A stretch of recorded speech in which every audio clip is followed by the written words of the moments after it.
شریعت کے احکام اس کو مصیبت نہ نظر آئیں، بلکہ اس کے دل کے اندر محبت ایسی ہو اللہ تعالیٰ کی کہ وہ شوق و ذوق کے ساتھ عمل کرے۔ یوں سمجھیں کہ اللہ تعالیٰ سے قانونی تعلق نہ رہے، جنونی تعلق بن جائے، اس کو کہتے ہیں شرح صدر نصیب ہو جانا۔ اب ہر مومن کی یہ تمنا ہوتی ہے کہ یہ مجھے نصیب ہو جائے، تو آج کی اس محفل میں اس عنوان پر گفتگو ہوگی کہ وہ شرح صدر کیسے حاصل ہو۔ حافظ ابن قیم رحمۃ اللہ علیہ نے اس پر کافی تفصیلی بات کی ہے۔ وہ فرماتے ہیں کہ اس کے چند اسباب ہیں، جو بندہ ان اسباب کو حاصل کر لے تو اللہ تعالیٰ اس کو شرح صدر بھی عطا فرما دیتے ہیں۔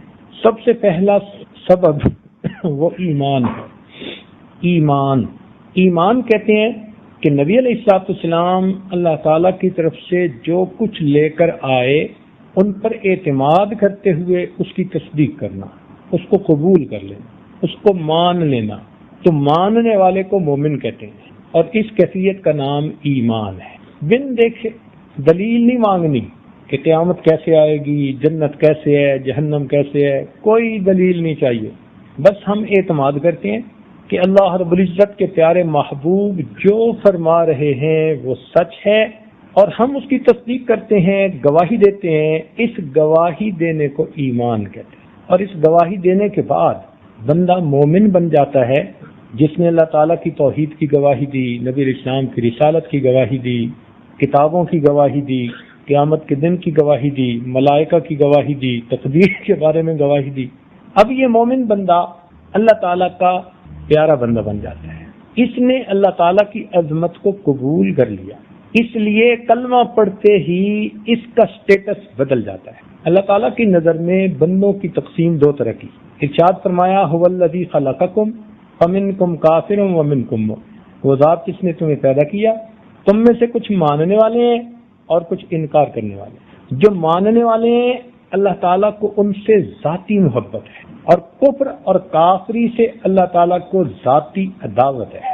یہ بات بہت اچھی طرح اپنے دلوں میں بٹھا لیجیے کہ اللہ تعالیٰ کو ایمان والوں سے ذاتی محبت ہے، اور کفر اور کافری سے اللہ تعالیٰ کو ذاتی عداوت ہے۔ اس لیے جس نے بھی کلمہ پڑھا اس کو اللہ تعالیٰ کے ساتھ ایک ولایت کا تعلق مل گیا۔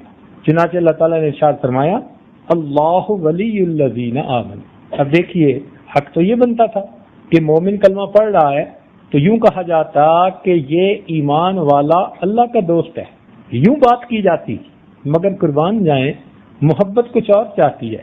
اللہ تعالیٰ کو یہ بندہ اتنا پیارا لگا کہ اس پروردگار عالم نے نسبت اپنی طرف فرمائی کہ اللہ ولی الذین آمنوا، اللہ تعالیٰ دوست ہے ایمان والے کا۔ لو بھائی، وقت کا ایک بادشاہ اگر کسی نوکر کے بارے میں کہے کہ میں اس کا دوست ہوں تو اس نوکر کے تو مزے ہوتے ہیں، اس سے بڑی تو اس کی عزت کوئی ہو ہی نہیں سکتی۔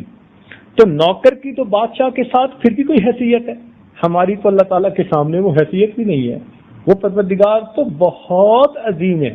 اب اس پروردگار عالم کا یوں فرما دینا کہ اللہ ولی الذین آمنوا، اللہ تعالیٰ دوست ہے ایمان والوں کا، تو یہ مومنین کے لیے بہت بڑے اعزاز کی بات ہے۔ اللہ تعالیٰ کو ایمان والوں سے ذاتی محبت ہے۔ باجید بستامی رحمۃ اللہ سے کسی نے پوچھا کہ جی اللہ تعالیٰ کو ایمان والوں سے ذاتی محبت ہے تو اس کی کوئی دلیل؟ انہوں نے کہا دلیل قرآن مجید میں سے۔ تو جب دلیل قرآن مجید سے ملے تو مزہ آ جاتا ہے۔ اس نے کہا جی وہ کیسے؟ کہنے لگے دیکھیں جی محبت کی دلیل یہ ہوتی ہے کہ انسان اپنے محبوب کو جتنا مرضی عطا کرے، اپنے محبوب کو جتنا مرضی عطا کرے اس کو تھوڑا سمجھتا ہے، کہتا نہیں میں نے تو کچھ بھی نہیں دیا، حالانکہ وہ کتنا دے گا تھوڑا سمجھے گا۔ اور اس کے بدلے میں محبوب اگر اسے تھوڑی سی بھی کوئی چیز بھیج دے تو اس کو تھوڑا نہیں سمجھتا، خوشی سے پھولا نہیں سماتا، میرے محبوب نے مجھے یہ بھیجا۔ تو محبوب کی چھوٹی چیز بھی زیادہ نظر آتی ہے اور اپنی دی ہوئی زیادہ چیز بھی تھوڑی نظر آتی ہے۔ جب یہ اصول طے ہو گیا تو دیکھیے اللہ تعالیٰ نے اپنے بندوں کو کتنی نعمتیں دی۔ وَإِن تَعُدُّوا نِعْمَتَ اللَّهِ لَا تُحْصُوهَا، اگر تم اللہ تعالیٰ کی نعمتوں کو گننا چاہو تو تم گن بھی نہیں سکتے۔ تو اللہ تعالیٰ نے ان گنت نعمتیں اپنے بندوں کو دینے کے بعد فرمایا قُلْ مَتَاعُ الدُّنْيَا قَلِيلٌ، آپ فرما دیجئے دنیا کی متاع تو تھوڑی سی ہے، اتنا دے کے بھی اسے تھوڑا کہا، جبکہ بدلے میں بندے نے اپنے پروردگار کو یاد کیا، اس کا ذکر کیا۔ اب بندے کی عمر بھی محدود، اس کا عمل بھی محدود، مگر چونکہ پیارا لگتا ہے اس لیے اس کو تھوڑا بھی زیادہ نظر آیا، چنانچہ ارشاد فرمایا وَالذَّاكِرِينَ اللَّهَ كَثِيرًا وَالذَّاكِرَاتِ، کثرت کے ساتھ ذکر کرنے والے مرد اور عورتیں۔ تو ہمارے تھوڑے سے محدود ذکر پر کثیر کا لفظ استعمال کیا، اور اپنی ان گنت نعمتوں پر اللہ نے قلیل کا لفظ استعمال کیا۔ یہ دلیل ہے اللہ تعالیٰ کو مومن بندوں سے ذاتی محبت ہے۔ اسی لیے اللہ تعالیٰ فرماتے ہیں یحبہم ویحبونہ۔ اب اس میں اللہ تعالیٰ نے اپنی نسبت پہلے فرمائی کہ اللہ تعالیٰ ایسی قوم لائے گا، یحبہم، اللہ تعالیٰ ان سے محبت کرے گا، ویحبونہ، اور وہ اللہ سے محبت کریں گے۔ سبحان اللہ۔ اب دیکھیے اللہ رب العزت کی کتنی بڑی عطا ہے، کتنی بڑی مہربانی ہے۔ تاہم مومن کے پاس دنیا میں بہت ساری نعمتیں ہیں، ان میں سے سب سے بڑی نعمت ایمان ہے۔ مثال کے طور پر ایک نعمت مال بھی ہے، ایک نعمت جان بھی ہے، ایک نعمت عزت آبرو بھی ہے، اور ایک نعمت ایمان بھی ہے۔ ایمان سب سے اعلیٰ نعمت ہے جو بندے کے پاس ہوتی ہے۔ چنانچہ آپ دیکھیں گے کہ اگر کوئی بندہ بیمار ہو تو اپنی جان بچانے کی خاطر سارا مال خرچ کر دے گا۔ وہ یہ نہیں دیکھے گا کہ میرا کتنا پیسہ خرچ ہو رہا ہے، وہ کہے گا جی میری امی کی جان بچ جائے، میری بیوی کو صحت مل جائے، جی دعا کرو میرا بیٹا ٹھیک ہو جائے۔ اب کتنا خرچ ہو رہا ہے اس کی اسے کوئی فکر نہیں ہے۔ وہ کہتے ہیں جی اسی لیے تو کمایا تھا ساری زندگی۔ تو مال انسان قربان کرتا ہے جان کی خاطر۔ اور اگر انسان سفر کر رہا ہو اور بیوی پاس ہو اور کوئی ڈاکو بیوی کی طرف بڑھے تو خاوند کبھی بھی اس وقت خاموش نہیں رہ سکتا، اس کو اپنی جان کا بھی خطرہ ہوگا نا، تو وہ کہے گا جی میری عزت ہے۔ تو معلوم ہوا کہ اب اس نے وہ قیمتی جان جس پر لاکھوں روپے خرچ کر دیے، اب اپنی عزت و ناموس کی خاطر قربان کرنے سے بھی پیچھے نہیں ہٹے گا۔ تو معلوم ہوا کہ عزت جان سے بھی زیادہ عزیز ہوتی ہے۔ اور ایک نعمت ہے ایمان، اس کو بچانے کے لیے انسان اپنا مال، اپنی جان، اپنی عزت سب کچھ قربان کر سکتا ہے۔ ایمان ایسی نعمت ہے۔ چنانچہ ایک عیسائی بادشاہ کے دربار میں ایک صحابی گئے، شاہ روم کے دربار۔ اس نے بات کرتے ہوئے کہا کہ اگر تمہارے خلیفہ اپنی بیٹی کا نکاح میرے ساتھ کر دیں تو میں مسلمان ہو جاؤں گا۔ اس صحابی نے کہا بھئی یہ فیصلہ میں تو نہیں کر سکتا۔ اس نے کہا اچھا لیکن ان کو میرا پیغام دے دینا۔ چنانچہ وہ صحابی جب مدینہ طیبہ آئے تو انہوں نے عمر لانوں کو بتایا کہ جی اس بادشاہ نے گفتگو کی، اور دوران گفتگو اس نے کہا کہ اگر تمہارے خلیفہ اپنی بیٹی کا نکاح کر دیں تو میں مسلمان ہونے کو تیار ہوں۔ تو عمر لانوں نے کہا کہ بھئی تم نے ہاں کیوں نہ کر دی؟ تو وہ کہنے لگے جی میں کیسے کر سکتا تھا آپ سے پوچھے بغیر؟ تو فرمانے لگے کہ کیا عمر کی بیٹی کی عزت کسی کے ایمان لانے سے بھی زیادہ قیمتی ہے؟ چنانچہ انہوں نے پھر اپنی بیٹی سے پوچھا۔ تو اس سے پتہ چلتا ہے کہ انسان اپنے ایمان کی خاطر اپنا سب کچھ قربان کر سکتا ہے۔ یہ چیز اچھی طرح ذہن میں رکھیں۔ آج کل فتنے کا دور ہے، اکثر دیکھا گیا کہ سب سے پہلے ایمان ہاتھوں سے جا رہا ہے، کیونکہ قدر و قیمت کا پتہ نہیں ہے۔ ہمارا حال وہ شیخ سعدی والا ہے کہ اس کو والدہ نے سونے کی انگوٹھی پہنا دی، اور وہ فرماتے ہیں کہ میں چھوٹا تھا کھیلنے کے لیے باہر نکلا تو ایک ٹھگ مل گیا، اس نے دیکھا کہ ہاتھ میں سونے کی انگوٹھی، تو اس نے گڑ کی ڈلی نکالی اور مجھے کہتا ہے کہ اپنی انگوٹھی کو چوسو ذرا۔ میں نے زبان لگائی تو بے ذائقہ، کہتا ہے اس کو چوسو۔ جب اس کو چوسا تو میٹھا، کہتا ہے میٹھی چیز لے لو پھیکی چیز دے دو۔ تو کہتے ہیں میں اتنا چھوٹا نادان تھا کہ میں تیار ہو گیا، چنانچہ میں نے گڑ کی ڈلی لے لی، سونے کی انگوٹھی دے لی۔ آج یہی حال ہو رہا ہے کہ شیطانی قوتیں اس طرح ایمان والوں کو گھیر رہی ہیں کہ ان کو دنیا کی گڑ کی ڈلی دے رہی ہیں اور ان سے ایمان کی دولت لے رہی ہیں، اور بڑے ہنسی خوشی اس سودے پہ تیار ہو جاتے ہیں۔ ذرا کسی کو موقع ملے کسی ترقی یافتہ کافروں کے ملک میں جانے کا، اچھا بھلا سیٹ ہے، اولاد نیک ہے، اچھا ہے، کاروبار ہے، بھاگے گا ادھر، جی مجھے وہاں کی رہائش مل رہی ہے، اور یہ نہیں پتا کہ وہاں جاؤں گا تو میری اگلی نسل ایمان پر رہے گی یا نہیں رہے گی، کوئی نہیں پتا ہوتا۔ یہ کیوں فیصلے بندہ کرتا ہے؟ جب ایمان کی ویلیو کا پتہ نہیں ہوتا، اور جب اہمیت کا پتہ ہو پھر ساری دنیا کی نعمتوں کو ٹھوکر مار دیتا ہے، کہتے ہیں کہ میں خشک روٹی کھا کر گزارا کر لوں گا، میں اپنے ایمان کا سودا نہیں کر۔ تو ایمان بہت قیمتی نعمت ہے، اس لیے نبی اسلام نے ایک حدیث میں صحابی رضی اللہ عنہ کو فرمایا کہ اگر تجھے ایمان سے ہٹانے کے لیے کوئی پھانسی دے دے یا آگ میں بھی ڈال دے تو اپنے ایمان سے پیچھے مت ہٹنا. اور ہم بھی دلوں میں یہی نیت رکھیں کہ اے اللہ ہم آزمائش کے قابل نہیں ہیں، لیکن ہماری نیت یہ ہے کہ ہم ہر چیز قربان کر سکتے ہیں مگر ہم ایمان کی حفاظت کریں، اور اس کی حفاظت میں اے مالک تو ہماری مدد فرما دینا. ایمان کے بارے میں متفکر رہا کریں، بالکل چٹان اس کے اوپر بندہ ہو جائے. چنانچہ آپ نے دیکھا جادوگروں نے حضرت موسیٰ علیہ السلام کے سامنے جو ایمان لے کے آئے تو فرعون نے کہا کہ میں تمہارے ایک طرف کا بازو اور ایک طرف کی ٹانگ کاٹ دوں گا تاکہ تمہارا بیلنس ہی نہ رہ سکے، کھڑے ہی نہ ہو سکو. تو انہوں نے کہا تھا فقد ما انت قاد، جو تو کر سکتا ہے تو کر لے. اب ایمان دل میں آ چکا، اب ہم اس سے پیچھے ہٹنے والے نہیں. سیدنا عمر رضی اللہ عنہ کے زمانے میں ایک تابعی تھے، ان کو بھی اسی طرح کسی کافر بادشاہ نے گرفتار کر لیا. بڑی اس نے کوشش کی کہ وہ ان کے دین پہ آ جائیں مگر نہیں، حتیٰ کہ اس نے ان کو ڈرانے کے لیے تیل گرم کروایا، کہا میں تمہیں اس میں ڈال دوں گا. انہوں نے گرم تیل کو کھولتے دیکھا تو آنکھوں میں سے آنسو. تو بادشاہ سمجھا کہ یہ ڈر گئے ہیں، میری بات مان لیں گے. تو اس نے کہا جی کہ آپ میری بات مان لیں، میں آپ کو نہیں ڈالتا. کہنے لگے بدبخت، کیا تو سمجھتے ہے کہ میں اس لیے ڈر رہا ہوں کہ تو مجھے ڈال دے گا؟ تو پھر رو کیوں رہے ہو؟ کہنے لگے رو تو اس لیے رہا ہوں کہ مجھے خیال آیا میرے جسم میں ایک جان ہے، تو مجھے ڈالے گا، میری جان چلی جائے گی. اے کاش آج جتنے میرے بدن پر بال ہیں اتنی جانیں ہوتی، اتنی مرتبہ تو مجھے ڈالتا، میں اتنی جانوں کا نذرانہ اپنے رب کو پیش کر دیتا. ان لوگوں کو ایمان کی قدر و قیمت کا پتہ تھا. چنانچہ سیدنا صدیق اکبر رضی اللہ عنہ کے زمانے میں مسیلمہ کذاب ایک جھوٹا نبی پیدا ہوا، اور اس کے ساتھ پھر صدیق اکبر رضی اللہ عنہ کو فوجیں بھیجنی پڑی. ایک مومن تھے، تابعی تھے، ابو مسلم خولانی رحمت اللہ علیہ، وہ کہیں اس کی فوجوں کو قابو آ گئے. تو مسیلمہ کذاب نے کہا کہ بھائی تم مجھے نبی مانو. وہ کہنے لگے ہرگز نہیں. اس نے کہا میں تمہیں آگ میں ڈلوا دوں گا. کہنے لگے جو مرضی کر. چنانچہ اس نے آگ ڈلوائی اور ابو مسلم خولانی رحمت اللہ علیہ کو آگ میں ڈالا. اللہ کی شان، اللہ نے امت محمدیہ کے اس غلام کے لیے آگ کو اسی طرح ٹھنڈا کر دیا جیسے ابراہیم علیہ السلام کے لیے ٹھنڈا کیا. چنانچہ کافی دیر آگ میں رہنے کے بعد اس پر آگ کا کوئی اثر نہ ہوا.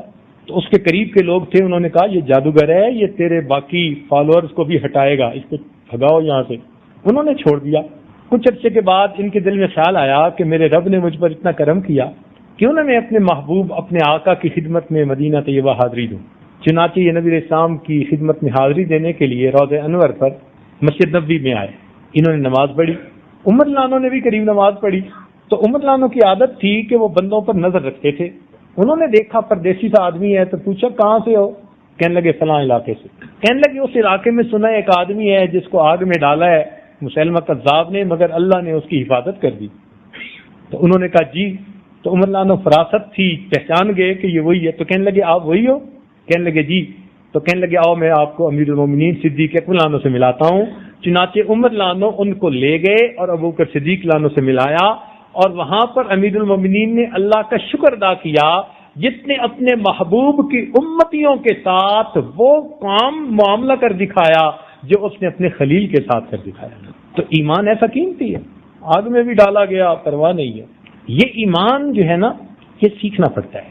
صحابہ رضی اللہ عنہ فرمایا کرتے تھے تعلمنا الایمان ثم تعلمنا القرآن، پہلے ہم نے ایمان سیکھا پھر ہم نے قرآن سیکھا. یہ ایک عجیب نعمت ہے ایمان کی، جب انسان کو نصیب ہوتی ہے تو انسان کو سینے میں حلاوت محسوس ہو جاتی ہے. لیکن اس پر انسان کا اگر کچھ لگے نا تو قیمت پھر آتی ہے. جب لگتا کچھ نہیں اور ماں باپ نے بچپن میں کلمہ پڑھا دیا اور دیکھا دکھائی ہم وہی کر رہے ہیں جو سب کر رہے ہیں تو پھر اتنی قدر اس کی نہیں ہوتی. اس لیے آپ غور کریں گے کہ جو لوگ خود کلمہ پڑھتے ہیں نا وہ ایمان کے اوپر بڑے پکے ہوتے ہیں، بہت پکے ہوتے ہیں، اس لیے کہ انہوں نے قربانیاں دی ہوتی ہیں.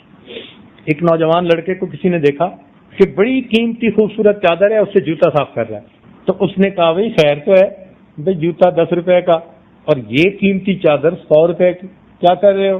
تو کہنے لگا بس جوتا صاف کر رہا ہوں، ضرورت پڑ گئی تھی. وہ بھی سمجھدار تھا. اس نے کہا بتاؤ کہ یہ جوتا کس نے خریدا، چادر کس نے خریدی؟ کہنے لگا جوتا میں نے خریدا اور چادر ابو نے خریدی تھی. تو چونکہ چادر مفت ملی تھی تو 100 روپے کی چادر کی بھی کوئی ویلیو نہیں، اور 10 روپے اپنے لگے تھے تو جوتا صاف کر رہا ہے اس چادر۔ اسی لیے اس ایمان پر ہمیں خود بھی اپنا جان مال وقت لگانا چاہیے، پھر اس کی قدر و قیمت آئے گی۔ ہمارے تبلیغی بھائی یہی بات تو ساری دنیا میں بتاتے پھر رہے ہیں کہ جان مال وقت لگے گا پھر قدر و قیمت آئے، اور یہ بات 100% اپنی جگہ سچی پکی ہے۔ صحابہ رضی اللہ عنہ فرماتے تھے کہ ہم نے ایمان کی حقیقت کو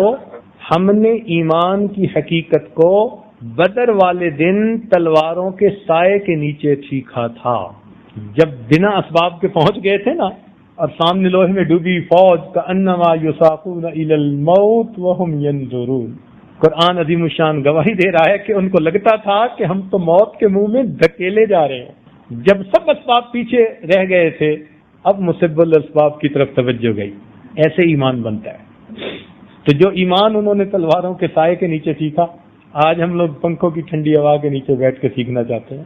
اللہ رب العزت کو ان کا ایمان اتنا پسند آیا کہ دلوں کے بھید جاننے والے اس پروردگار نے فرمایا اولئک ھم المؤمنون حقا، کہ یہ سچے مومن ہیں۔ اور پھر اللہ تعالیٰ نے صحابہ کے ایمان کو معیار بنا دیا، باقی لوگوں کے لیے نمونہ بنا دیا۔ فرمایا فَإِنْ آمَنُوا بِمِثْلِ مَا آمَنْتُمْ بِهِ فَقَدْ اهْتَدَوْا، اگر یہ ایمان لائیں جس طرح کے تم ایمان لائے پھر یہ ہدایت پائیں گے۔ تو صحابہ کرام کے ایمان کو اللہ تعالیٰ نے معیار بنا دیا۔ مومن اللہ تعالیٰ کو اتنا پیارا ہے کہ جب تک ایک مومن بھی دنیا میں رہے گا اللہ تعالیٰ قیامت کو قائم نہیں فرمائیں گے۔ ایک بندہ بھی اللہ اللہ کہنے والا جب تک دنیا میں رہے گا اللہ تعالیٰ اس دنیا کی بساط کو نہیں سمیٹیں گے۔ اس سے آپ ایمان کی طاقت کا اندازہ لگائیے کہ وہ پوری اس دنیا کے محفوظ رہنے کا، سلامت رہنے کا سبب بنا ہوا ہوتا ہے ایک بندے کا ایمان۔ اب اس پر علمی گفتگو بھی بہت تفصیل سے ہوتی ہے، جو محدثین کرتے ہیں طلباء کے سامنے کہ امام شافعی رحمۃ اللہ نے کہا کہ انا مؤمن انشاءاللہ، اور امام اعظم رحمۃ اللہ نے فرمایا انا مؤمن حقا، پکا مومن۔ دونوں نے بات سچ کی۔ ایک نے اپنی ظاہری کیفیت کو دیکھ کر کہا امام اعظم نے کہ میں پکا مومن ہوں، کوئی شک کی گنجائش ہی نہیں، اس لیے کہ شک سے تو ایمان غلط فاسد ہو جاتا ہے، جس طرح سرکے سے شہد فاسد ہو جاتا ہے۔ تو امام اعظم نے فرمایا کہ شک کی گنجائش ہی نہیں، پکی بات کرو، پانچ کرتے ہوئے پاؤں کے نیچے چٹان ہو، میں پکا مومن ہوں۔ اور امام شافعی رحمۃ اللہ نے فرمایا کہ بھائی بات تو انجام پر ہوتی ہے، انما الاعمال بالخواتیم، تو پتہ نہیں موت ایمان پر آئے گی یا نہیں، امید کرتا ہوں، لہذا انا مؤمن انشاءاللہ۔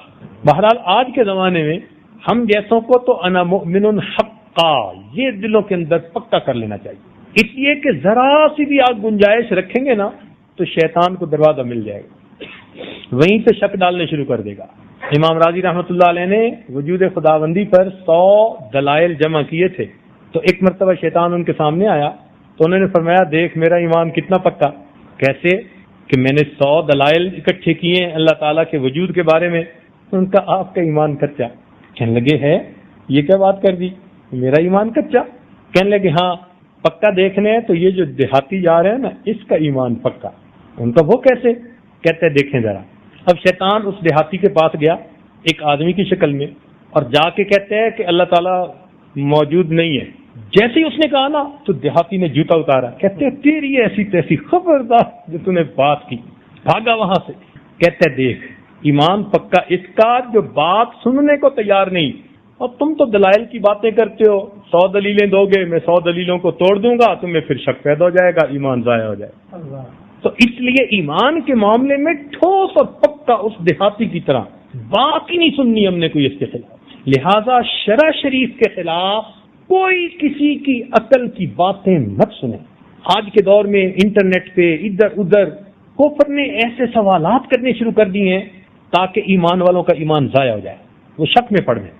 موٹی سی بات، بھئی ہم ہر چیز تو نہیں نہ جانتے، موٹی سی بات ہمیں نہیں پتا، لیکن اتنا ہم مان چکے کہ ہمارا پروردگار ایک ہے، موجود ہے، ہم اس کے خلاف کوئی بات سننے کے لیے تیار ہیں۔ اس طرح پھر ایمان ہر حال میں محفوظ رہے گا، ورنہ تو پھر آج کل بعض جگہوں پر تو مسلمانوں والا نام کہلوانا مشکل ہو گیا لوگوں کے لیے۔ ایمان کی ایک پہچان ہے، نشانی ہے، کیا نشانی یہ ہے کہ جب بھی بندہ کوئی گناہ کرتا ہے نا تو دل میں ندامت اور خلش ہوتی ہے. گناہ کرنے پر دل میں خلش یا ندامت کا محسوس ہونا یہ ایمان کی علامت ہوا کرتی ہے. ہمارے مشائخ نے لکھا کہ ایمان 3 وجوہات سے ضائع ہوتا ہے.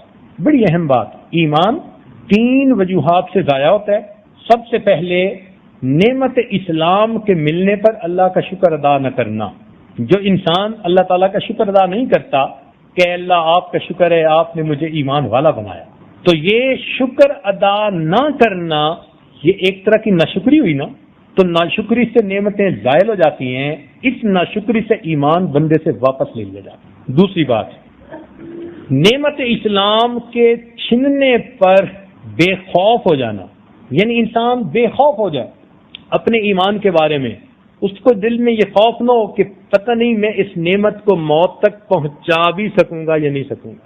جب یہ خوف دل سے نکل گیا، بے خوف ہو گیا، تو پھر بھی اللہ تعالیٰ اس نعمت سے بندے کو محروم کر دیتے. اور تیسرا، جو شخص مسلمانوں کی دل آزاری کو معمولی سمجھتا ہو، جو شخص مسلمانوں کی دل آزاری کو معمولی سمجھتا ہو، کہتے ہیں مسئلہ ہی کوئی نہیں، اس کا حق مارا، اس کا یہ کیا، اس کا وہ کیا، اور اس کو سمجھا ہی کچھ نہیں.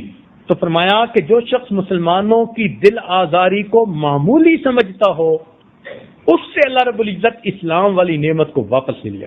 اب ہر بندے کا جی چاہتا ہے کہ میرا ایمان محفوظ رہے، تو اس کے لیے ایک تھمب رول سن لیجئے، موٹا اصول یہ ہے کہ اللہ رب العزت نے ارشاد فرمایا لَإِن شَكَرْتُمْ لَأَزِيدَنَّكُمْ، اگر تم شکر ادا کرو گے تو ہم اپنی نعمتیں اور زیادہ عطا فرمائیں گے.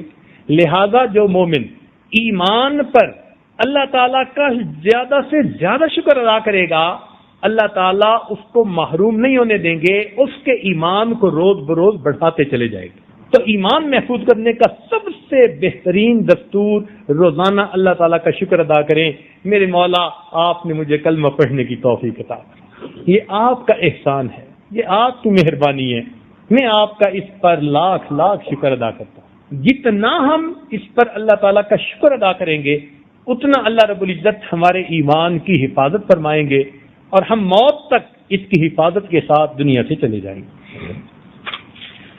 تو فرماتے ہیں کہ پہلی چیز ہے ایمان لانا اور دوسری چیز ہے علم کا حاصل کرنا. علم سے مراد علم دین. علم دین ایک روشنی ہے. چنانچہ نبی علیہ السلام نے فرمایا العلم نور، علم ایک نور ہے، ایک روشنی ہے. لہذا اس نور کو حاصل کرنے کے لیے ہر مومن کو کوشش کرنی چاہیے. ہر بندہ تفصیلی علم تو حاصل نہیں کر سکتا، مگر یہ کہاں لکھا ہوا ہے کہ ہم ساری عمر جاہل ہی رہیں؟ یہ بھی تو کہیں نہ لکھا ہوا. لہذا جو جس درجے میں علم حاصل کر سکتا ہے وہ کرتا رہے. نبی علیہ السلام نے فرمایا اطلب العلم من المہد الی اللحد، علم حاصل کرو پنگھوڑے سے لے کر قبر میں جانے تک. تو جس عمر میں بھی کوئی بندہ ہو وہ مسائل سیکھے علماء کے پاس بیٹھ کے، قرآن پاک کا ترجمہ پڑھے، وہ احادیث مبارکہ پڑھے، وہ دعائیں یاد کرے، ضروریات دین کیا ہیں اس کے بارے میں معلومات کرے. ہر مسلمان مرد اور عورت کے اوپر یہ ضروری ہے. علم معلومات کا نام نہیں بلکہ ایک نور کا نام ہے. چنانچہ امام شافعی رحمۃ اللہ علیہ جب گئے تھے امام مالک رحمۃ اللہ علیہ کے پاس تو انہوں نے دیکھ کر فرمایا تھا کہ اے نوجوان، میں تیرے سینے میں ایک نور دیکھتا ہوں، تم اس نور کی حفاظت کرتے رہنا. وہ علم کا نور تھا جو اللہ نے ان کے سینے میں عطا فرما دیا تھا. اور امام شافعی رحمۃ اللہ کے اشعار بھی پھر اسی طرح ہیں کہ انہوں نے امام وقی رحمۃ اللہ علیہ سے پوچھا تھا کہ میں بھول جاتا ہوں، تو انہوں نے کہا کہ گناہ چھوڑ دو. تو فرماتے ہیں شکوت الی وقی سوء حفظی فاوصانی الی ترک المعاصی فان العلم نور من الہی ونور اللہ لا یعطی لعاصی. علم اللہ تعالیٰ کا نور ہے اور اللہ تعالیٰ کا نور یہ گناہ گار کو نہیں دیا جاتا. حضرت مفتی محمد شفیع رحمۃ اللہ علیہ نے ایک مرتبہ پوچھا طلباء سے علم کا مفہوم کیا ہے؟ کسی نے کہا جاننا، کسی نے کہا پہچاننا. طلباء جواب دیتے رہے، حضرت خاموش رہے. کسی نے کہا کہ حضرت آپ ہی بتا دیں کہ علم کا مفہوم کیا ہے. تو حضرت نے بتایا، فرمایا کہ علم وہ نور ہے، علم وہ نور ہے جس کے حاصل ہونے کے بعد اس پر عمل کیے بغیر چین نہیں آتا. علم وہ نور ہے کہ جس کے حاصل ہونے کے بعد اس پر عمل کیے بغیر چین نہیں آتا. یہ کیفیت ہے تو یہ نور نصیب ہو گیا، اور اگر نہیں تو پھر یہ علم نہیں، یہ وبال ہے. چنانچہ ہمارے اکابر نے لکھا ہے کہ جب دارالعلوم دیوبند میں پڑھانے والے بھی صاحب نسبت ہوتے تھے، پڑھنے والے بھی کئی صاحب نسبت ہوتے تھے، تو فرماتے ہیں کہ اس وقت طلباء کا یہ حال ہوتا تھا کہ جب دارالحدیث سے حدیث کا سبق پڑھ کے نکلتے تھے تو ان کے چہروں پہ اتنا نور ہوتا تھا کہ باہر نکلنے والے لوگ، دیکھنے والے لوگ یوں سمجھتے تھے کہ یہ معتکف حضرات ہیں جو اعتکاف کے بعد واپس نکل رہے ہیں. یعنی جیسے معتکف کے چہرے پہ نور ہوتا ہے نا اعتکاف کے مکمل ہونے پر، ایسے وہ فرماتے ہیں کہ حدیث کا درس سننے پر ہمارے چہروں پہ نور آ جاتا ہے. چنانچہ اکمال الشیخ میں لکھا کہ علم نافع وہی ہے جس کی شعائیں سینہ و دل میں پھیل جائیں اور شکوک و شبہات کے پردوں کو پھاڑ دیں.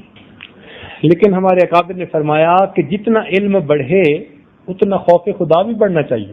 انما یخشی اللہ من عبادہ العلماء، کہ بے شک اللہ تعالیٰ سے ڈرتے ہیں وہی لوگ جو علم والے ہیں. تو علم جتنا بڑھے اتنا ہی خوف خدا بھی دل میں بڑھتا چلا جائے. حدیث پاک میں آتا ہے کہ بے شک علم کے ساتھ سو جانا جہالت کے ساتھ نماز پڑھنے پر زیادہ فضیلت رکھتا ہے.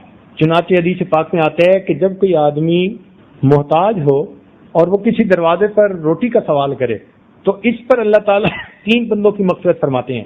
جس نے مال کمایا اس کی بھی مغفرت، جس نے کھانا پکایا اس کی بھی مغفرت، اور جس نے اس فقیر تک کھانا پہنچایا اللہ تعالیٰ اس کی بھی مغفرت فرما دیتے ہیں. 3 بندوں کی مغفرت. جس نے روٹی کا سوال کیا، محتاج فقیر آدمی، لیکن جس طالب علم نے علم کا استاد سے سوال پوچھا تو اس سوال کے پوچھنے پر اللہ تعالیٰ 4 بندوں کی مغفرت فرماتے ہیں. سب سے پہلے سوال پوچھنے والے کی مغفرت ہو جاتی ہے، دوسرا جواب دینے والے کی بھی مغفرت ہو جاتی ہے، استاد کی، تیسرا جو گرد بیٹھے ہوتے ہیں محفل میں سننے والے ان کی بھی اللہ مغفرت کر دیتے ہیں، اور چوتھا جو اس محفل کے انعقاد کا ذریعہ بن رہے ہیں وہ معاونین حضرات اپنے گھروں میں بیٹھے ان سے محبت رکھنے کی وجہ سے ان کی بھی مغفرت کر دی جاتی ہے. تو اس سے اندازہ لگائیے کہ اللہ رب العزت کو علم کا حاصل کرنا کتنا محبوب ہے. تو پہلی چیز ایمان، اور دوسری چیز علم، اور تیسری چیز محبت الہی دل میں ایسی سما جائے کہ ماں سوا کی محبت کو دل سے ختم کر. ایک دل میں 2 محبتیں نہیں سما سکتی، محبت ایک ہی سمائے گی، یا خالق کی محبت سمائے گی یا مخلوق کی محبت سمائے گی. مخلوق کی محبت جب کہی جاتی ہے تو اس سے مراد نفسانی، شیطانی، شہوانی محبتیں جو خلاف شرع انسانوں کو ادھر ادھر ہو جاتی ہیں. جن محبتوں کا شریعت نے حکم دیا، ماں باپ کی محبت، بہن بھائی کی محبت، بیوی میاں کی محبت، مسلمان بھائی کی آپس میں محبت، یہ تمام شرعی محبتیں یہ حقیقت میں اللہ رب العزت کی محبت ہی کی آگے تفصیلات ہیں. تو ان تمام محبتوں کو اللہ تعالیٰ کی محبت ہی کہا جاتا ہے. جب ہم ماں سوا کی محبت کی بات کرتے ہیں نا، غیر کی محبت، اس سے مراد ہوتا ہے کہ شریعت کے دائرے سے نکل کر لذتوں کی خاطر، شہوتوں کے پیچھے لگ کر، شیطانی حواس کے اندر لگ کر جو انسان کو تعلقات ہوتے ہیں، اس سے وہ محبتیں مراد ہیں. تو انسان کے دل میں ایک اللہ رب العزت کی محبت ہو اور باقی سب ماں سوا کی محبتیں دل سے ختم ہو جائیں، محو ہو جائیں. یعنی اللہ سے محبت ہو، اور اگر کسی سے محبت ہو تو اللہ رب العزت کی وجہ سے محبت ہو، ماں سوا کی محبت ختم ہو جائے. اس کیفیت کو حاصل کرنے کے لیے محنت کرنی پڑتی ہے. اس کیفیت کو سیکھنے کے لیے مشائخ کی صحبت میں وقت گزارنا پڑتا ہے، ٹریننگ لینی پڑتی ہے، ہاسپٹلائز ہونا پڑتا ہے، کورس لینا پڑتا ہے. جیسے اینٹی بایوٹک کے کورسز ہوتے ہیں نا، تو اللہ والے بھی اسی طرح کورس کرواتے ہیں روحانی بیماریوں کے دور ہونے کے. پھر یہ ہوتا ہے کہ ان کے پاس کچھ وقت گزارنے کے بعد بندے کے دل میں اللہ رب العزت کی محبت بھر جاتی ہے. جیسے مقناطیس کے پاس لوہا رہے تو اس میں بھی مقناطیسیت آ جاتی ہے، اسی طرح اللہ والوں کی صحبت میں بیٹھ کر بندے کے دل میں بھی اللہ رب العزت کی محبت بھر جاتی ہے. اور اگر کوئی بندہ یہ سمجھے کہ جی میری نفسانی محبتیں بھی چلتی رہیں اور مجھے اللہ تعالیٰ کی محبت بھی مل جائے، تو اللہ تعالیٰ نے ارشاد فرما دیا ما جعل اللہ لرجل من قلبین فی جوفہ. اللہ تعالیٰ نے کسی انسان کے سینے میں 2 دل نہیں رکھے کہ ایک دل رحمان کو دے دے اور دوسرا دل نفس اور شیطان کو دے دے. فرمایا نا، دل ایک ہے اور ایک ہی کے لیے ہے. دل ایک ہے اور ایک ہی کے لیے، یہاں ایک ہی کا معاملہ ہے، اس ایک کی محبت دل میں بٹھا لینا، اسی کو توحید کہتے ہیں۔ اس لیے اللہ تعالیٰ کو شرک سے بہت زیادہ نفرت ہے۔ ارشاد فرمایا کہ جو گناہ کر کے آؤ گے میں چاہوں گا تو بخش دوں گا، لیکن میں شرک کو کبھی معاف نہیں کروں گا۔ جیسے مرد کی غیرت بھی گوارا نہیں کرتی کہ اس کی بیوی کے دل میں اس کی محبت کے علاوہ بھی کسی کی محبت ہو، خامد کبھی گوارا نہیں کرتا۔ کیوں جی؟ اگر کسی کی بیوی کہے جی میں آپ کی بھی بیوی ہوں تو وہ شاباش دے گا یا جوتے مارے گا؟ کافر ہوگا تو ہو سکتا ہے اس کو حلوائی کھلا دے، لیکن مومن کے معاملہ تو اور ہوتا ہے، کبھی مومن برداشت نہیں کر سکتا۔ مومن کہے گا کہ تم کہو میں آپ کی ہی بیوی ہوں، آپ ہی کی بیوی ہوں، اور اگر کہے گی جی میں آپ کی بھی بیوی ہوں تو وہ اس کو کہے گا کہ پھر یہاں سے دفع ہو جاؤ۔ اللہ رب العزت کا بھی یہی معاملہ، جو کہے کہ اللہ آپ کا بھی بندہ ہوں اور نفس اور شیطان کی بھی چاہتوں کو پورا کرتا ہوں، فرماتے ہیں پھر دفع ہو جاؤ۔ میں اللہ تعالیٰ کی غیرت گوارا نہیں کرتی کہ مومن اس کے سوا کسی اور کے سامنے اپنا سر جھکائے، سجدہ کرے۔ محبت کا وہ تعلق جو اللہ تعالیٰ کے ساتھ ہونا چاہیے وہ اس کے غیر کے ساتھ کوئی روا رکھے، اللہ تعالیٰ کو یہ ہرگز پسند نہیں، عورتیں بھی پسند نہیں کرتی۔ واقعہ لکھا ہے کہ ایک خاتون کو دیکھا کسی نے تو اس نے کہا جی کہ مجھے تو آپ بہت ہی اچھی لگتی ہیں اور مجھے تو آپ سے بڑی محبت ہے۔ اس نے کہا کہ میری بہن پیچھے آ رہی ہے، وہ مجھ سے بھی زیادہ خوبصورت ہے۔ تو اس نے لپک کے پیچھے دیکھا تو اس نے جوتا اتار کے سر پہ لگایا۔ اس نے کہا اگر تم اپنی محبت میں سچے ہوتے تو تم میرے غیر کی طرف کبھی نظر نہ اٹھاتے۔ تو جب دنیا کی عورت گوارا نہیں کرتی تو اللہ رب العزت کیسے اس چیز کو گوارا فرمائے؟ اس لیے اللہ رب العزت کی ہی محبت بندے کے دل میں ہو، اور باقی تخیلات کے بت جتنے بھی ہیں ان تمام کو انسان دل کی دنیا سے نکال دے۔ بتوں کو توڑ، تخیل کے ہوں کہ پتھر کے۔ یہ بت توڑنے ہی پڑتے ہیں، پتھر کے بنے ہوں جو ظاہر میں نظر آتے ہیں، یا اندر تخیل کے بت ہوتے ہیں نا۔ کسی کے دل میں کزن کا بت پڑا ہے، کسی کے دل میں کلاس فیلو کا بت پڑا ہے، کسی کے دل میں فلاں کا، یہ بھی بت ہوتے ہیں۔ ما هذه التماثيل التي انتم لها عاكفون۔ اسی لیے یہ دل کبھی کبھی انسان بت خانہ بنا لیتا ہے بت خانہ بنا لیتا ہے یا گند خانہ بنا لیتا ہے۔ تو دل سے ان تمام محبتوں کو ختم کر کے ایک اللہ رب العزت کی محبت کو دل میں رکھا جائے، یہ شرع صدر کے لیے تیسری شرط ہے۔ صاحب اکمال الشیخ فرماتے ہیں کہ جب تک قلب نازیبا حرکتوں سے باز نہ آئے اس میں دقائق و اسرار سمجھنے کی اہلیت پیدا نہیں ہوتی۔ جب تک قلب نازیبا حرکتوں سے باز نہ آئے اس کے اندر دقائق و اسرار سمجھنے کی صلاحیت پیدا نہیں ہوتی۔ چنانچہ فرمایا، مولانا فرماتے ہیں عشق با مردہ نہ باشد پائیدار، عشق را با حی با قیوم۔ تو اس لیے محترم سامعین، مرنے والوں اور ڈھلنے والوں سے کیا محبت کرنی؟ محبت کرے انسان اس ذات کے ساتھ جو حی لا یموت ہے۔ اس لیے نبی علیہ السلام کے پاس جبریل علیہ السلام آئے، عرض کیا اے اللہ کے محبوب، عش من شئت فإنک میت، جتنا چاہیں زندگی گزاریں ایک دن موت آنی ہے، وأحبب من شئت فإنک مفارق، جس سے چاہیں آپ محبت کریں ایک دن آپ کو جدا ہونا۔ تو جب دنیا میں جدا ہونا ہی ٹھہرا تو پھر انسان کیوں نہ اللہ تعالیٰ سے محبت کرے؟ تو مخلوق سے محبت اللہ رب العزت کے لیے ہو، جیسے نبی علیہ السلام کہ آپ کو صدیق اکبر عنہ سے بھی محبت تھی، عائشہ رضی اللہ عنہ سے بھی محبت تھی۔ ایک حدیث میں آتا ہے کہ کسی نے پوچھا آپ کو سب سے زیادہ پیار کس سے ہے؟ تو آپ نے فرمایا عائشہ میں سے۔ اس نے کہا مردوں میں سے؟ فرمایا عائشہ کے والد سے، صدیق اکبر عنہ سے۔ مگر وہ محبت دین کے لیے تھی۔ نبی علیہ السلام نے ایک جگہ پر فرما دیا، لو کنت متخذا خلیل، اگر میں دنیا کے اندر کسی کو اپنا خلیل بناتا، لاتخذت ابی بکر خلیلا، تو میں ابو بکر کو اپنا خلیل بنا لیتا، مگر میرا خلیل فقط میرا مولا ہی ہے۔ تو یہ جو میاں بیوی کا تعلق ہے نا، یہ بھی اللہ رب العزت کی نسبت سے محبت کا تعلق ہے۔ اصل محبت دلوں میں اللہ رب العزت کی ہے۔ تو اللہ رب العزت سے اس میں بھی زیادتی مانگنی چاہیے۔ شکر ادا کرنے پر اللہ تعالیٰ اس نعمت میں زیادتی عطا فرما دیتے۔ بلکہ مشائخ نے تو لکھا کہ 6 چیزیں ایسی ہیں کہ جن پر بندہ قسم ہی کھا سکتا ہے، اتنی پکی کہ ان کے اوپر بندہ قسم کھا سکتا ہے۔ پہلی بات کہ اگر انسان کسی نعمت کا شکر ادا کرے گا تو اس نعمت میں یقیناً اللہ تعالیٰ اضافہ عطا فرمائیں گے، اس پر قسم کھائی جا سکتی ہے، چونکہ اللہ تعالیٰ نے ارشاد فرمایا لئن شکرتم لأزیدنکم۔ دوسری بات فرمایا کہ جو بندہ بھی صبر کرے گا مصیبت پر، پریشانی پر، تو اللہ رب العزت اس کو مصیبت پر صبر کا ضرور اجر عطا فرمائیں گے۔ اس پر بھی انسان چاہے تو قسم کھا سکتا ہے۔ اللہ تعالیٰ ارشاد فرماتے ہیں انما یوفی الصابرون اجرہم بغیر حساب۔ قرآن اس پر تصدیق کر رہا ہے۔ اسی طرح جو بندہ توبہ کر لے دل سے تو معافی ملنی یقینی بات ہوتی ہے۔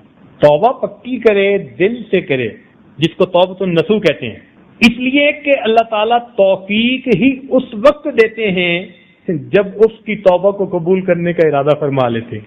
چنانچہ فرمایا هو الذی یقبل التوبۃ عن عبادہ ویعفو عن السیئات۔ اسی طرح جو انسان استغفار کثرت کے ساتھ کرتا ہے اللہ تعالیٰ اس کے رزق میں برکتیں عطا فرماتے ہیں۔ کثرت رزق کے ساتھ اللہ تعالیٰ اس کو رزق میں یقینی برکتیں عطا فرماتے ہیں۔ فَقُلْتُ اسْتَغْفِرُوا رَبَّكُمْ إِنَّهُ كَانَ غَفَّارًا يُرْسِلِ السَّمَاءَ عَلَيْكُمْ مِدْرَارًا وَيُمْدِدْكُمْ بِأَمْوَالٍ وَبَنِينَ وَيَجْعَلْ لَكُمْ جَنَّاتٍ وَيَجْعَلْ لَكُمْ أَنْهَارًا۔ دیکھا، اسی طرح فرماتے ہیں پانچویں چیز کہ دعا کے بعد قبولیت کا ہونا یقینی ہے۔ دعا کے بعد قبولیت کا ہونا یقینی ہے۔ توفیق کی تب ملتی ہے جب بندے کو اللہ تعالیٰ قبول فرمانا چاہتے ہیں۔ اس لیے فرمایا ادعونی استجب لکم، تم دعا مانگو میں تمہاری دعاؤں کو قبول کروں۔ ہاں الا کہ کوئی ایسا بڑا عمل ہے کہ جس سے دعا ہی بیکار ہو جاتی ہے، جیسے نبی علیہ السلام نے فرمایا کہ اس کا کھانا حرام، اس کا لباس حرام، وہ خلاف کعبہ کو پکڑ کے بھی دعا مانگے تو قبول نہیں ہوتی، اس لیے کہ وہ حرام کی نحوست کی وجہ سے۔ اگر یہ نحوستیں نہ ہوں اور حلال پاکیزہ زندگی گزارنے والا بندہ اپنے رب سے دعا مانگے، اللہ تعالیٰ بندے کی دعا کو کبھی بھی رد نہیں فرمائے گا۔ اور چھٹی چیز، جو بھی انسان اللہ رب العزت کے راستے میں اپنے مال کو صدقہ کرتا ہے اللہ تعالیٰ اس مال کے بدلے میں اس کو ضرور مال عطا فرما دیتا۔ نبی علیہ الصلوۃ والسلام نے حدیث پاک میں قسم اٹھا کر فرمایا، یعنی اللہ رب العزت کے محبوب کا ویسے ہی فرما دینا بڑا کافی تھا کہ ایک سچے کی زبان سے یہ کلمات نکلتے، مگر نہیں، اللہ تعالیٰ کے محبوب نے قسم کھا کر فرمایا کہ صدقہ کرنے سے اللہ تعالیٰ انسان کے مال میں کمی نہیں ہونے دیتے۔ چنانچہ قرآن مجید میں اللہ تعالیٰ فرماتے ہیں وَمَا أَنفَقْتُم مِّن شَيْءٍ فَهُوَ يُخْلِفُ، کہ تم جو چیز بھی اللہ کے راستے میں خرچ کرو گے تو اس کے پیچھے تمہیں وہ نعمت اور بھی مل جائے گی۔ چوتھا سبب فرماتے ہیں کہ اللہ تعالیٰ کا ذکر کثرت کے ساتھ کرنا، اللہ تعالیٰ کا ذکر کثرت کے ساتھ کرنا۔ کس وقت تک بات کرنی ہے؟ 11 بجے تک۔ تو چوتھا فرماتے ہیں دوام ذکر۔ یہ اب کوشش کرے گا کہ ذرا تیزی کے ساتھ، یہ ایک اور سبب ہے تاکہ یہ سب مکمل ہو جائیں۔ ذکر میں اللہ تعالیٰ چاہتے ہیں کہ میرے بندے ذکر کثیر کریں، اس لیے ارشاد فرمایا یا ایھا الذین آمنوا اذکروا اللہ ذکرا کثیرا، اے ایمان والو اللہ تعالیٰ کا ذکر کثرت کے ساتھ کریں۔ اور کثرت کے ساتھ ذکر وہی ہوتا ہے جو ہر وقت کیا جائے۔ الذین یذکرون اللہ قیاما وقعودا وعلی جنوبہم، تینوں حالتوں میں جو بندہ اللہ کا ذکر کرے، انہی کو اللہ تعالیٰ نے قرآن مجید میں اولو الالباب فرمایا، عقل مند لوگ ہیں یہ، اور فرمایا رجال اللہ تلہیہم تجارۃ ولا بیع عن ذکر اللہ، میرے وہ بندے جن کو تجارت اور خرید و فروخت بھی میری یاد سے غافل نہیں کرتی۔ ہمارے مشائخ نے ایک عجیب بات لکھی، وہ فرماتے ہیں کہ بندہ اپنی کیفیت کو پہچان سکتا ہے کہ اللہ تعالیٰ مجھ سے خوش ہیں یا اللہ تعالیٰ مجھ سے ناراض ہے، اللہ تعالیٰ مجھ سے خوش ہیں یا اللہ تعالیٰ مجھ سے ناراض ہے۔ اور اس کی انہوں نے بڑی سادہ سی پہچان بتائی، وہ فرماتے ہیں کہ جو بندہ جس بندے سے اللہ تعالیٰ خوش ہوتے ہیں اس کی پہچان کہ وہ گناہوں سے بچتا ہے اور ذکر کی کثرت کرتا ہے، اللہ تعالیٰ اس کو ذکر کی توفیق عطا فرما دیتے ہیں اور گناہوں سے اس کو محفوظ فرما لیتے ہیں۔ اور جس سے اللہ تعالیٰ ناراض ہوتے ہیں فرمایا کہ ذکر سے اس کو غافل کر دیتے ہیں اور گناہوں میں وہ ملوث ہو جاتا ہے۔ تو جب بندہ غافل بھی ہو اور گناہوں میں بھی ملوث ہوتا ہو، سمجھ لے کہ میرے دن برے ہیں، مجھے کثرت کے ساتھ استغفار کرنی چاہیے، اپنے رب کو منانا چاہیے۔ تاہم ایک ہے قلبی ذکر، لسانی ذکر، اور ایک ہے انسان عمل سے ذکر کرے، یعنی عمل سے اپنے رب کو یاد کرے۔ وہ ذکر کیسے بھائی؟ عمل سے اپنے رب کو کیسے یاد کرے؟ کہ انسان کی 4 صورتیں ہوتی ہیں، یا تو وہ نیک ہوگا، یا وہ گناہوں میں پڑا ہوگا، یا خوش ہوگا، یا غمزدہ ہوگا۔ یہ 4 ہی صورتیں ہیں۔ تو وہ فرماتے ہیں کہ جو آدمی تو نیک ہے، اس کا ذکر یہ ہے کہ یہ اللہ تعالیٰ سے اس نیک عمل کی قبولیت کی دعا مانگتا رہے، اس کا یہ ذکر ہے۔ جو نیکی پر ہے وہ اس نیکی کی قبولیت کی اپنے رب سے دعا مانگتا رہے، اس حال میں اس کے لیے یہ بہتر ذکر ہے۔ اور جو انسان گناہ میں ہے اس کو چاہیے کہ وہ اپنے پروردگار سے اس گناہ کی معافی مانگے اور اسے توبہ طائب ہو جائے، اس کا ذکر یہ ہے۔ اور جو انسان خوش ہے اس کو چاہیے کہ اللہ تعالیٰ کی نعمتوں کا شکر ادا کرے۔ نعمت ملنے پر شکر ادا کرنا اس وقت سب سے افضل ذکر یہ ہوا کرتا ہے۔ اور جو انسان غمزدہ ہے تو اس کو چاہیے کہ وہ صبر کے ساتھ وقت گزارے۔ غم اور پریشانی میں صبر کے ساتھ وقت گزارنا یہ بھی اللہ تعالیٰ کی محبت کا سبب بن جاتا ہے۔ حضرت علی عنہ فرمایا کرتے تھے کہ انسان جو ذکر کرتا ہے نا وہ 2 ذکروں کے درمیان کرتا ہے۔ انسان جو ذکر کرتا ہے وہ 2 ذکروں کے درمیان کرتا ہے۔ تو کسی نے پوچھا کہ حضرت وہ کیسے؟ فرمانے لگے کہ ایک تو اللہ تعالیٰ اس کو پہلے ذکر کی توفیق دیتے ہیں، تو توفیق دیتے ہوئے بندے کو یاد کرتے ہیں، توفیق دیتے ہوئے بھی تو یاد کرتے ہیں نا۔ اللہ اکبر۔ اس لیے حسن بصری رحمۃ اللہ فرماتے تھے کہ مجھے اللہ تعالیٰ نے الہام فرمایا کہ میرے بندے، اگر تجھے کبھی سڑی ہوئی یعنی سالن ملے یا روٹی ملے، یعنی سبزی مل جائے کھانے کے لیے، اس کو نہ دیکھنا کہ مجھے کھانے کے لیے کیا ملا، بلکہ اس کو دیکھنا کہ جب میں نے رزق کو تقسیم کیا، اے بندے تو مجھے اس وقت یاد تھا۔ یہ نہ دیکھنا تجھے خشک روٹی ملی ہے، یہ کم اعزاز ہے کہ جب رزق کی تقسیم میرے مالک نے کی تھی تو اس نے اپنے بندے کو یاد رکھا۔ تو ایک تو ذکر کی توفیق دیتے ہوئے اللہ تعالیٰ یاد کرتے ہیں، اور پھر جب بندہ ذکر کرتا ہے تو اللہ تعالیٰ فرماتے ہیں فَاذْكُرُونِي أَذْكُرْكُمْ، تم مجھے یاد کرو میں تمہیں یاد کروں گا۔ تو اللہ تعالیٰ پھر اسے یاد کرتے ہیں، تو بندے کا ذکر اللہ تعالیٰ کے 2 ذکروں کے درمیان ہوتا ہے۔ فَاذْكُرُونِي أَذْكُرْكُمْ، تم مجھے یاد کرو میں تمہیں